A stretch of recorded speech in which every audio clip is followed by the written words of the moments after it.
solemnly swear that I am up to no good. Hello again, ladies and gentlemen, Harry Potter fans, and pretty much anyone who likes my reading. I'm back again for another reading from Harry Potter and the Deathly Hallows. The last and probably the darkest of the Harry Potter books, and this one I will be reading a part of the chapter Bathilda's Secret, and it's where we actually go to see when Voldemort goes to Godric's Hollow on the night of Halloween 1981 to murder James and Lily Potter and attempt to murder Harry. But I'll start reading now, but before I do, are you all sitting comfortably? Very good. Have you all got something to eat and drink? If you have, then that's good. If not, then just pause this and go get one. But also, have you all been to the bathroom? Because if you haven't, then pause this and run to the bathroom quickly. Right. Now, just sit back, relax, and enjoy. Oh, and also I get some tissues as well, because this is quite a very heartbreaking chapter. The night was wet and windy. Two children dressed as pumpkins waddling across the square, and the shop windows covered in paper spiders. All the tawdry, muggled trappings of a world in which they did not believe. And he was gliding along, a sense of purpose and power and rightness in him that he always knew on these occasions. Not anger, that was for weaker souls than he, but triumph. Yes, he had waited for this. He had hoped. Nice costume, mister. He saw the small boy's smile falter as he ran near enough to see beneath the hood of the cloak, saw the fear cloud his painted face. Then the child turned and ran away. Beneath the robe he fingered the handle of his wand. One simple movement, and the child would never reach his mother.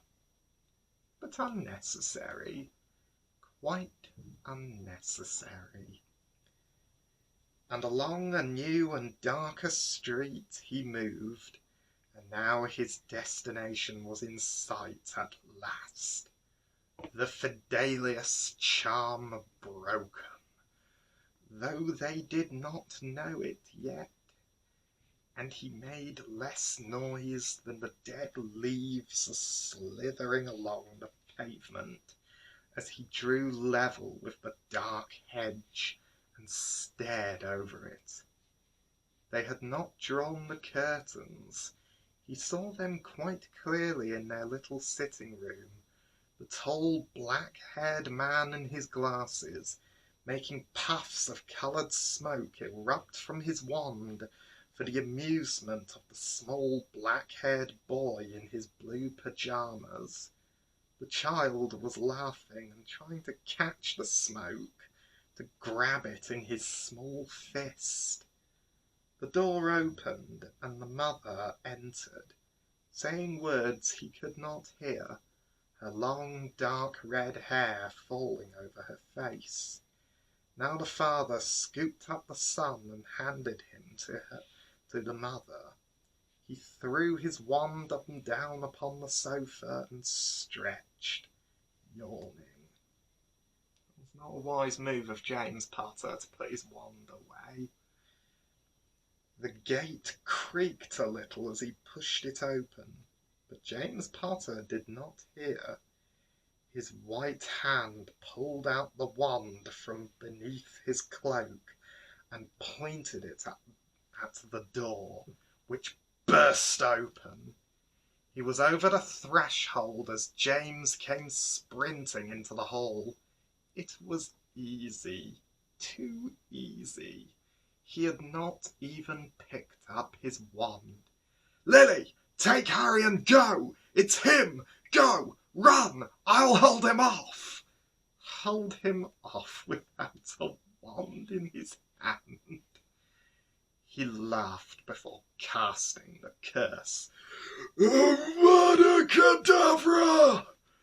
The green light filled the cramped hallway.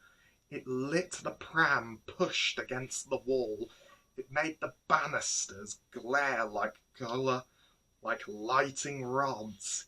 And James Potter fell like a marionette whose strings were cut. Oh dear. He could hear her screaming from the upper floor, trapped. But as long as she was sensible, she, at least, had nothing to fear. He climbed the steps, listening with faint amusement to her attempts to barricade herself in. She had no wand upon her either. How stupid they were! And now, trust, and how trusting! Thinking that their safety lay in friends, that weapons could be discarded even for moments. He forced the door open, cast aside the chair and boxes hastily piled against it. With one lazy wave of his wand, and there she stood, the child in her arms. At the sight of him, she dropped her son into the cot behind her and threw her arms wide, as if this would help, as if in shielding him from sight she hoped to be chosen instead. "Not Harry! Not Harry! Please, not Harry!" "Stand aside, you silly girl! Stand aside now!" "Not Harry! Please, no! Take me! Kill me instead!" "This is my last warning. Not Harry! Please! Have mercy! Have mercy! Not Harry! Please! Not Harry! Please! I'll do anything!"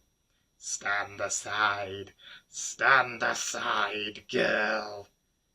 He could have forced her away from the cot, but it seemed more prudent to finish them all. The green light flashed around the room, and she dropped like her husband. Poor James and Lily.